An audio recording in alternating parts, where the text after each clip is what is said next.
Welcome to the third in our series of Pencils Down, which is MA Group's collaboration with NeueHouse. NeueHouse is the private workspace and cultural home that has seen many startups and many very well-established businesses grow and thrive within a living, breathing community. Part of this series is to gather today's leading minds in fashion, innovation, visual arts, and the humanities, fresh off the heels of their latest works. We discuss their most timely collaborations and defining the way we consume culture along the way. So today, I have the privilege of introducing Massimiliano Di Battista. It has to be said like that. Founder and CEO of the MA Group, Nick Blunden, the president of the Business of Fashion, and Lucy Yeomans, who is the founding CEO of Drest. And we're going to be exploring the convergence of fashion, gaming, music, and art to create new modes of entertainment and possibly a future of retail. So we have quite a lot of participants now. Just a little note, if you have questions, please type them into the Q&A that you see in the bottom navigation panel. And a few minutes before the end of our 30-minute session, I'll field them and put them to the panel if we have time. So Mao, over to you. You're the one with the questions. There you go. Well, thank you, Luisa. Thank you for introducing me and our wonderful guests. This is a first for me, so I please everybody apologize my potential mistakes. I'm not a good public speaker. I'm normally behind the scenes, and I'm normally like the one who creates and puts it all together rather than being in front of a screen. But I'll try my best. And I'm very excited to have here today Lucy Yeomans, who I know for quite a long time, I have to say, through our different steps in our careers, and Nick Blunden, who's like the president of Business of Fashion, that we all avidly read every day and every morning to know what's happening in our world. So I would like to start with a question to Lucy, because I know Lucy since her times at Harper's Bazaar UK, as you were editor-in-chief of the magazine, and then became the founding editor-in-chief of Porter, the Net-a-Porter's editorial arm. So I wanted to ask you, did you ever envision you would become a gaming entrepreneur, and what sparked the idea for the gamification of fashion with Drest? Well, Mao, I think you all know the answer to this one, because we were used to spending so much time organizing these epic cover shoots and fashion shoots, so we were interacting in a very different way. So no, I didn't. I don't yet have a skateboard. I don't yet have a rucksack, but I'm sure I'm on my way. No, I mean, for me, I first became interested in gaming actually towards the end of my editorship of Harper's Bazaar. I think it was actually my nephews who kind of introduced me to this world. I think I was the kind of aunt who on my way back from Fashion Week would kind of pick up a PlayStation and some of the latest games for them.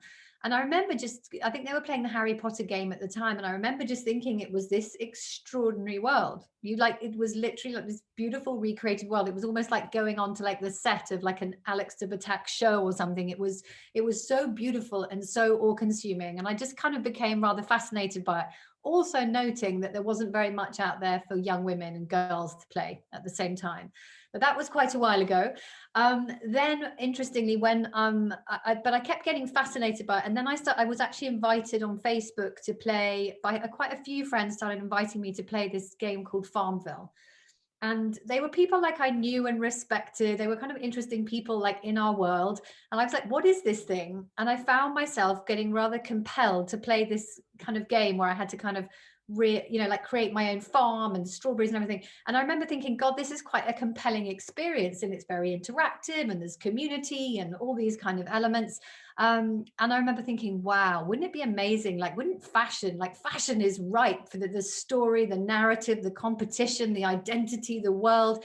And I just started kind of percolating these ideas about, like, I think I wrote down a proposal then, like as a fashion game, and you were like a sort of Monopoly, but with fashion and all these kind of elements just in my spare time.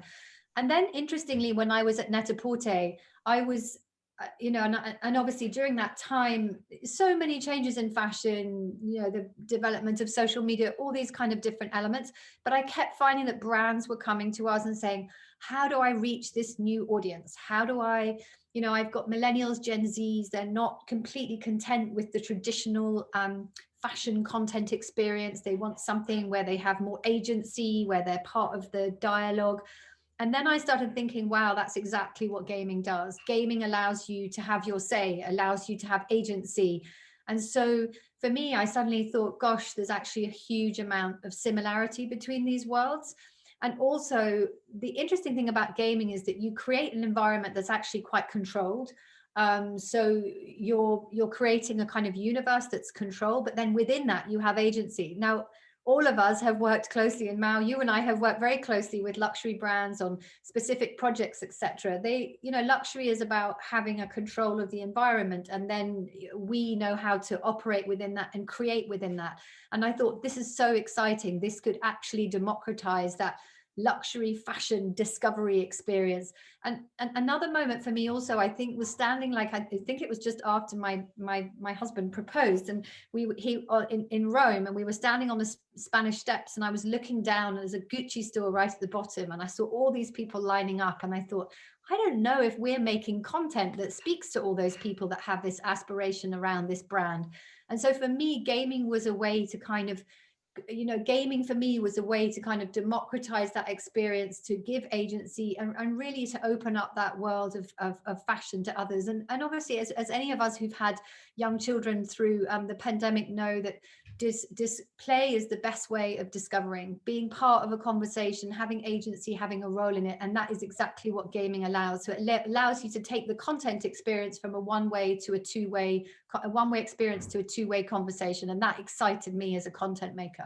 This is such an incredible, fantastic trajectory, going from like the editorial world to becoming entrepreneur and in the gaming. And like, I love it. It's such I think it's a wonderful, beautiful example to see how many chapters in life can exist.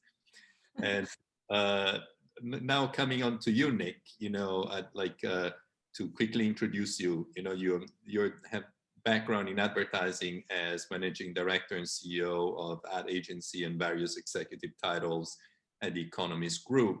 And now you're the president of the Business of Fashion. Again, we avidly read that Business of Fashion every single day. And what we love of the Business of Fashion is that it informs us in all the intersection between fashion, tech, art, business, design, and gaming. And all the new ways of for luxury industries and fashion in general to interact with their customers. So I'd like to know from you, how is Business of Fashion successfully navigating, all these elements during the wake of the pandemic? Thank you, Mao. It's a great question, and thanks so much for having me here. It's a pleasure to be here. If you think about the context of the last 12 months, first of all, I think you have to recognize what a terrible health crisis we've lived through, what a terrible economic crisis. But it's also been a very, very difficult time for the global fashion industry. Consumption and the industry as a whole has dropped dramatically. The industry is something like 30% smaller now than it was a year ago. Industry profits have dropped by over 90%. Something like 3/4 of all listed fashion companies lost money in the last year. And the sort of whole fashion ecosystem has been through a tremendous shock, from supply chains through changes in consumer behavior. It's almost every part of the industry has been put under an unprecedented amount of pressure. And that's a very, very challenging thing for the industry to go through. But when we look at that, we see a huge number of stories to tell.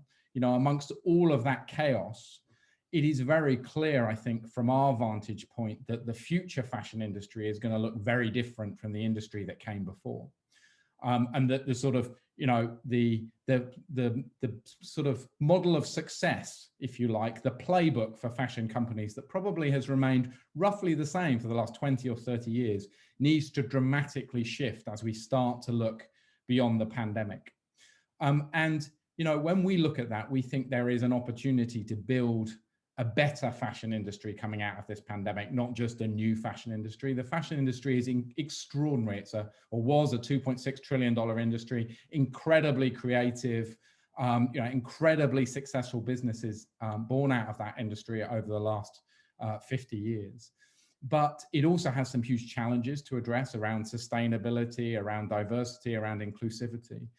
And, you know, we believe that the story of the reinvention of the fashion industry is the biggest story that from a journalistic perspective of the last 50 years in terms of the fashion industry itself.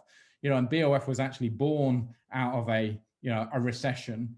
And at times of big crisis like this, I think, you know, companies like BOF, you know, whether it's BOF looking at the fashion industry or the New York Times looking at, you know, at the globe, have a really interesting role to play to help people understand the chaos that's going on, but also to help people see the opportunities. And, you know, one of the things that I find incredibly inspiring about the fashion industry is the amount of creativity that's going on.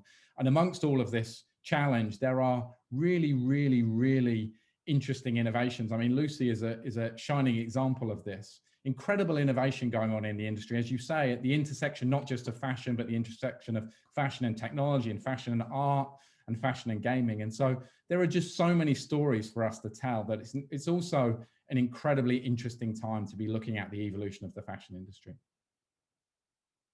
Yeah, you're right. It is a very special moment, and it is a moment of innovation. It is a moment of acceleration. And I feel that we will all look at this time as a real a moment of big changes in our industry, and it will take some time to go through it, but we'll definitely look at that as a moment of big change.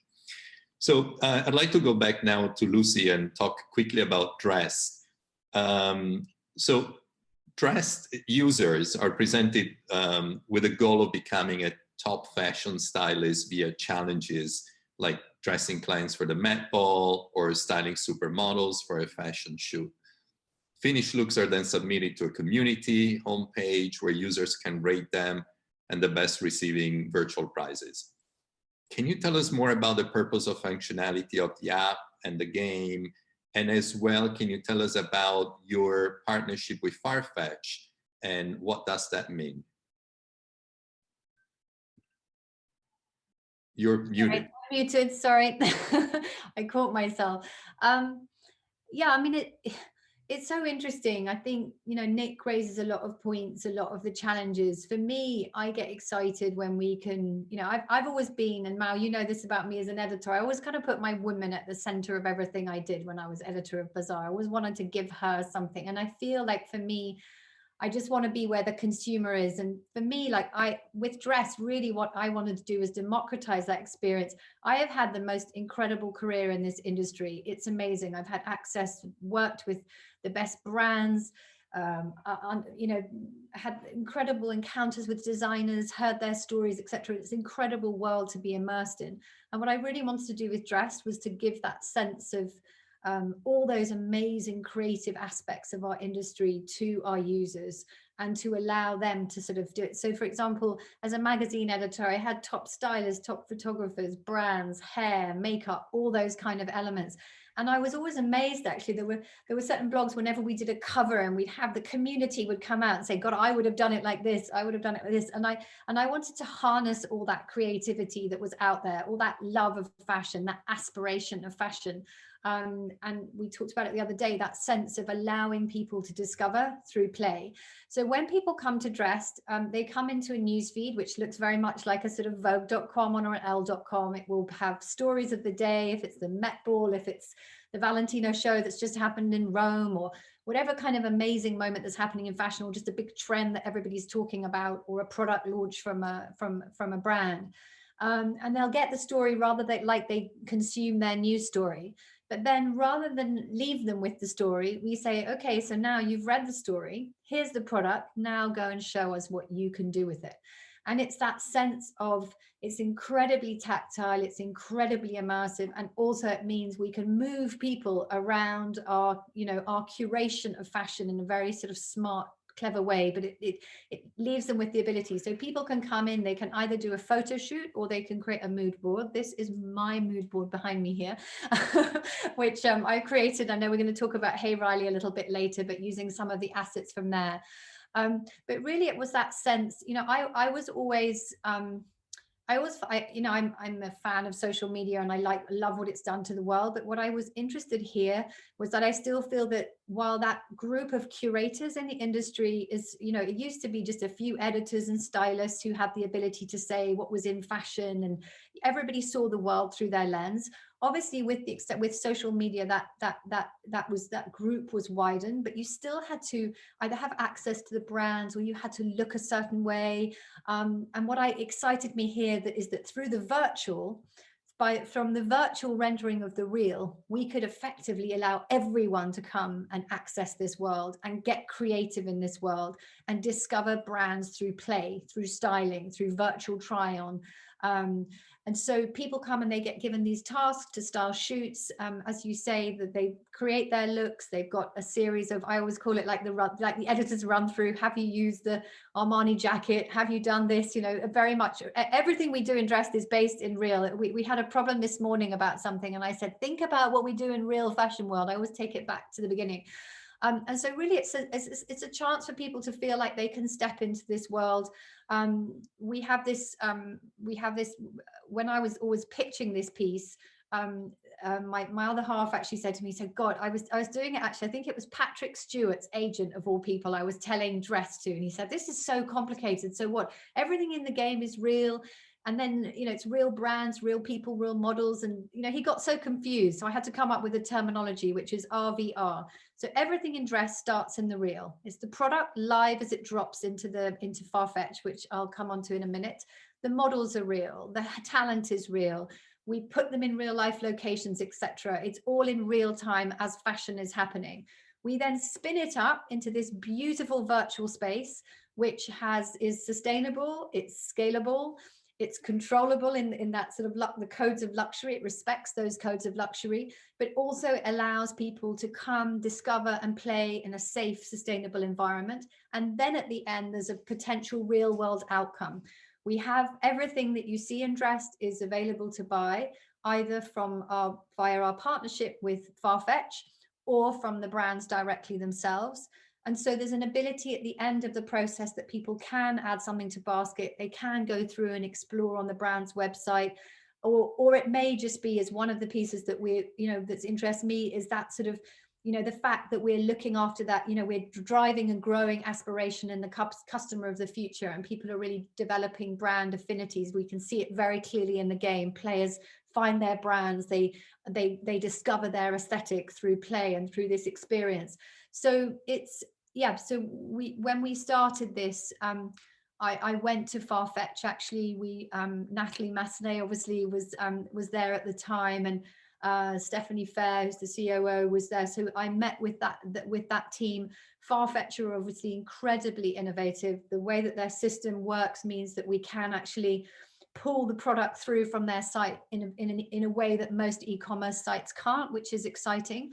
And so what we tend to do with Farfetch is it's kind of, what do we call it? It's like a bilateral affiliate. We drive players to Farfetch and Farfetch drive their stylists and customers to us. And we go in and we curate the brands that we think are right for Drest. We go to each of the brands individually, sign them on. But it means that we have that steady flow of products. So every day in the game, there's 50 or 100 new products that have just dropped going into the game. And that means that people can style with them, play with it, experiment, look at how other people style with them, and then potentially have that lovely purchase at the end of it as well. So it's that nice seamless journey from inspiration and styling and play through to a final purchase. I love it. It's kind of genius. And as I was telling you the other day, I can wait for you to have boys as well, so I can test it as well. It's on the roadmap, but I've been told I've got to wait a bit. But I'm always pushing, Yeah. And I will join immediately. Yeah. So coming back to you, Nick, now, so I'd like to ask you, so do you feel that Drest is paving the way? We have an issue in fashion, and that's coming up, like particularly in the last couple of years, more and more. It's mass production and excessive waste. And we've been talking.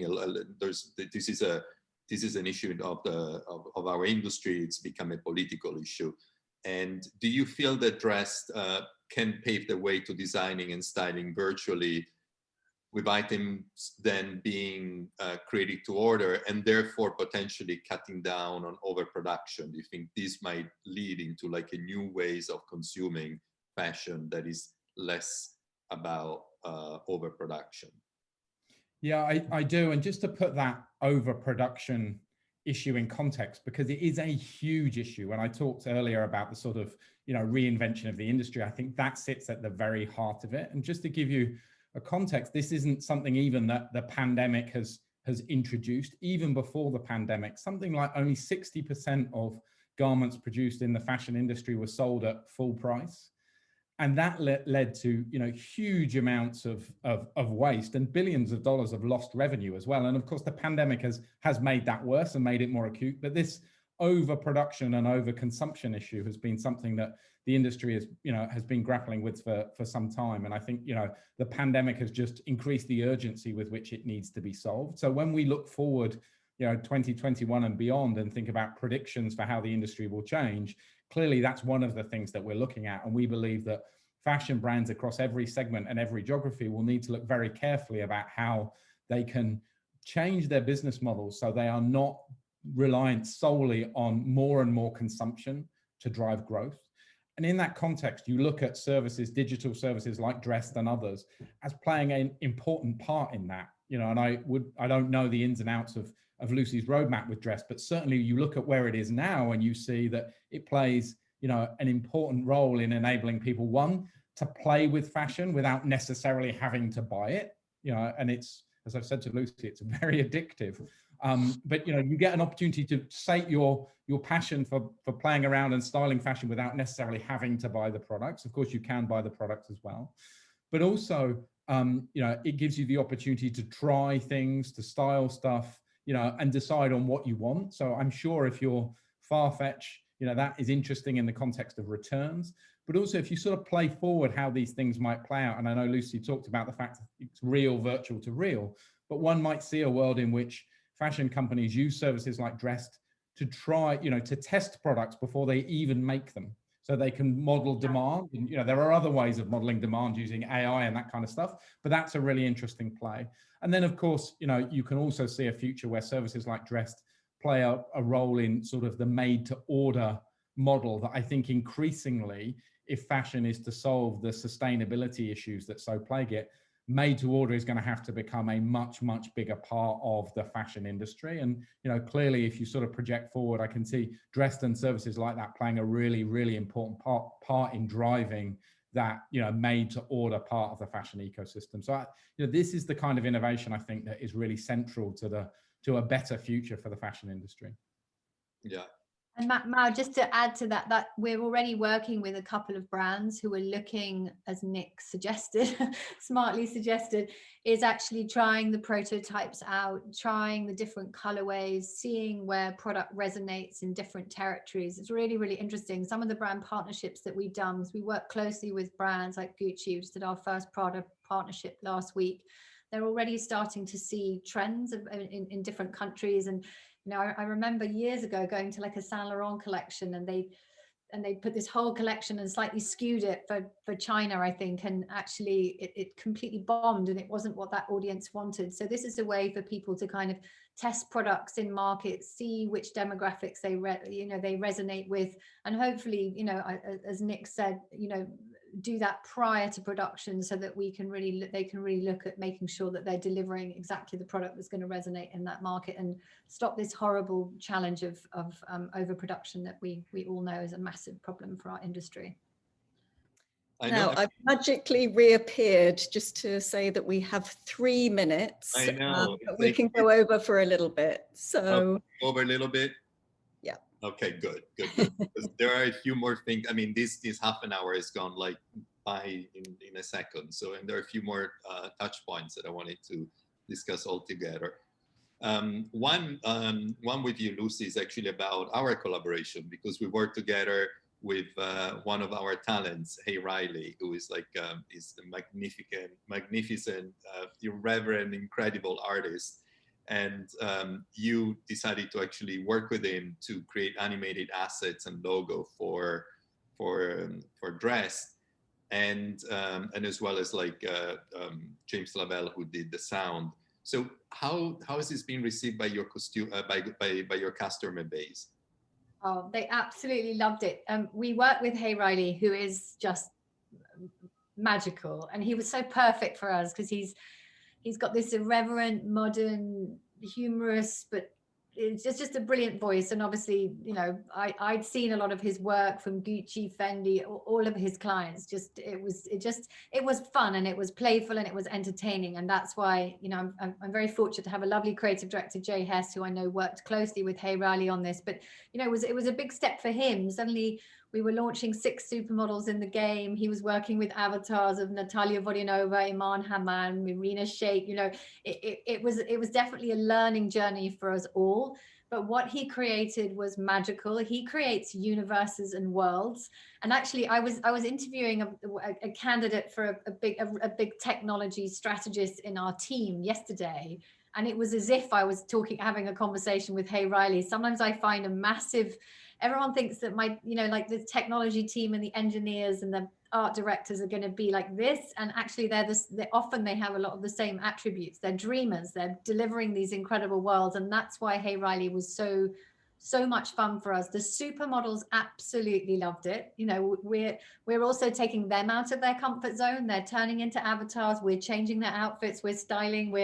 You know, they've got pinballs shooting out of their, I don't know, I can't see a pinball, bubbles. It's a kind of crazy world that he creates, but it was amazing. It became a kind of really nice kind of viral hit, which was fantastic. The supermodels loved sharing it on their social and had an incredible reaction, as did our customers. It worked really, really well. I think it just showed the kind of magic and the possibility, and in a really exciting way. And it was lovely for me because I was back working with you and your team, and that made me feel like I was stepping back into my old world, but in a very nice, exciting new way. Yeah.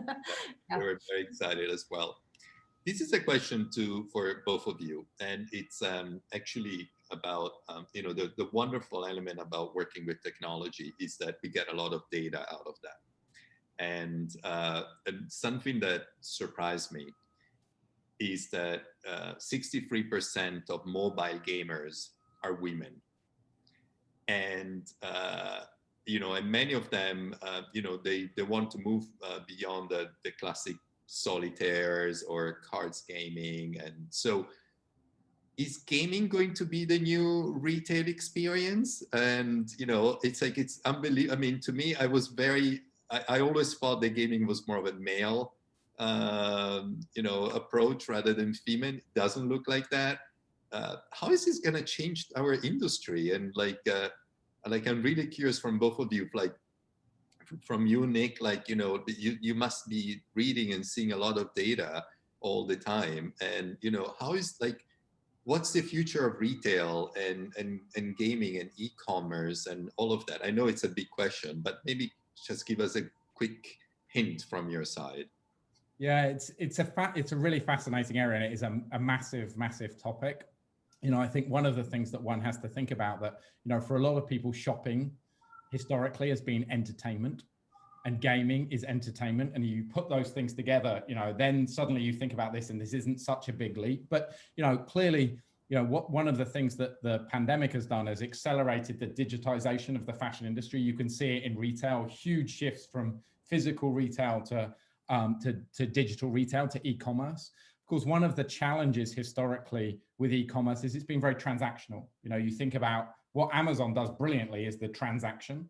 And one of the things that I think problems that needs to be solved in the e-commerce world is this concept of discoverability. Not, oh, I know what I want to buy and I'm going to go and buy it, but, you know, introducing people to new brands, to new products. And one of the things that I think is really exciting about gaming is that is beginning to solve the discoverability challenge around e-commerce.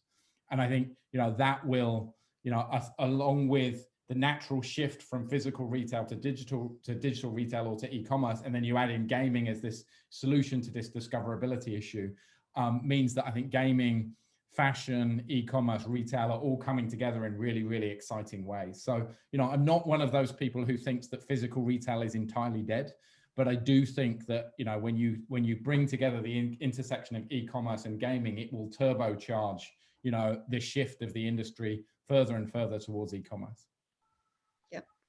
What's your feeling, Lucy, in particular, you come from print publishing as well. So it's like, how, what's the whole interaction?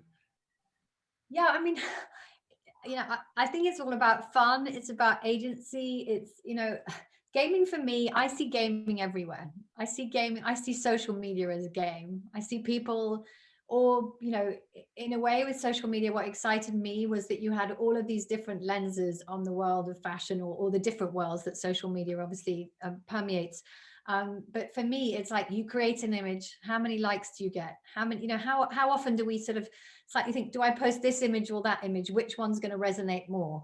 Before the pandemic, my BA Miles card, I don't really know the difference between, what the lounge is like in silver or gold, but I know like I get a little bit of a kick when my arrow goes round and I'm like, oh great, I'm on to the next level. So I think that sense of leveling up and gaming is actually, it's more in our society than we think. I mean, it was interesting, Mal, going on this roadshow. When I took Drest out to market 2 years ago after I left Net-a-Porter, I remember my very first trip to New York and just being so nervous, having to walk into like Hermes and Ralph Lauren, all these big brands, and how are these conversations going to go? I found the industry so open to it, particularly once they saw the quality of what we'd built and the fact that we've been, we worked so hard with the avatars and the replication of the product and all these kind of elements. So there was a reassurance there. But I also was surprised by how many gamers I met on my journey. My first actual presentation was with the lovely Tabitha Simmons. And after 20 minutes of talking about Fortnite for her son, she finally confessed to being a gamer and being like level 450 on Candy Crush, but there was no game that spoke to her. I think I mentioned the other day that I saw Kate Moss. She told me she also was a gamer, and how wonderful now that there was a game that had that was in her world, and she wouldn't get told off by her daughter for playing a silly game, and she could pretend she was shopping. So it's interesting, you said that women are gamers. Women don't like to be perceived as gamers, and one of our challenges, I think, will probably be to reframe what it means to be a female gamer. But there's no doubt that it's exciting, it's interactive, it allows people to come and get close to our world in this kind of virtual, scalable, sustainable space. And I really love the point Nick made the other day about discoverability. It allows people to discover that fashion place, and actually it makes it quite a level playing field for the brands. When you're creating a look and you've got to finish that look with the perfect bag, and you're like, I need a pop of purple, you're looking at purple bags and you're seeing all the brands, and it's about which one looks great. And the smaller brands, it's a lovely space actually for the new brands to make themselves heard, because it's about how good something looks, not what the brand is, or obviously we do brand partnerships, but it's a beautiful place to discover the fashion world. And really, whether I always thought that we would develop more aspiration in the luxury space amongst the younger gamers, and our communities kind of like 18 to 60, but also that idea of delighting the existing fashion customers. And I remember there was one brand actually, and I said to my fashion director, I said, oh my God, this is a really cool new brand that you've brought into the game. When did this brand launch? And she said, Lucy, that was a brand that's been on this, has been in the new face, I don't know, the Vanguard. I can't remember what the new brand section of Net-a-Porter was, but they said, oh, it's been there for like 5 years. And I was kind of in charge of the content for that piece, and I hadn't heard of it. So it was kind of like that idea of discovering is such a tough thing. Nick talks about it a lot, and it's a tough piece to kind of crack. And I think that discovery through play and through immersion is the exciting piece for me. It was what really struck me about the gaming world. Yep. I'd like to finish the conversation with one of the questions. We got a lot of different questions, but I think that one is quite interesting. And I picked this one, and it says, it seems Drest is catering to a more affluent audience. Are there plans to expand to brands a bit less expensive?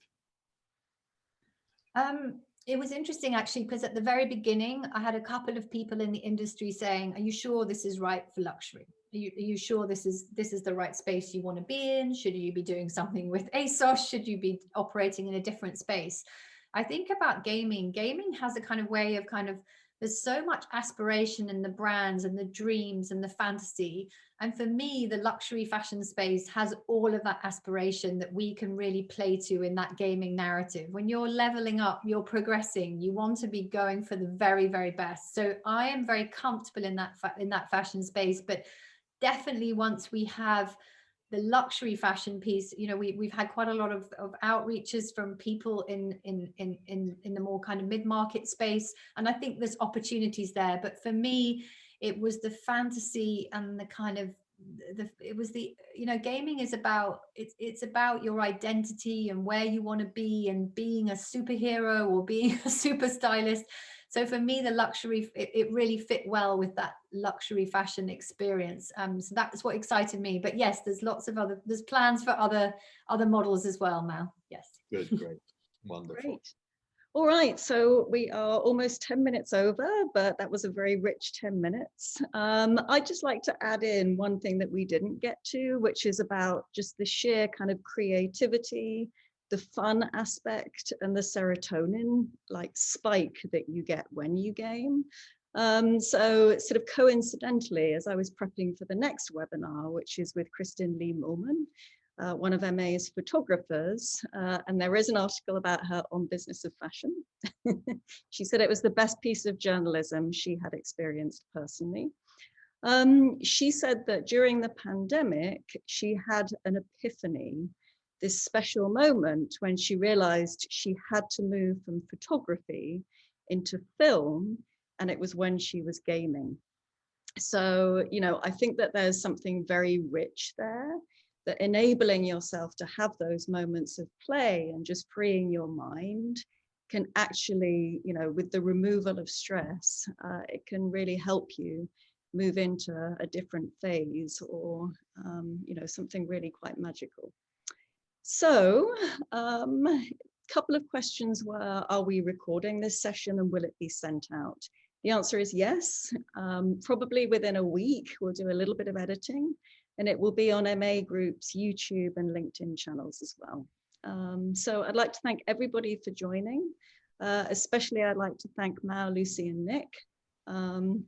We barely touched the surface, but I know. I can't wait for round 2. We have to do an update like in 6 months or a year and see where we are, because many things will be changing. Absolutely. Yeah, it's an exciting time. Well, thank you very much. Yeah, we'll be in touch with everyone soon. Thank you. Bye. Thank you so much. Bye. Thanks.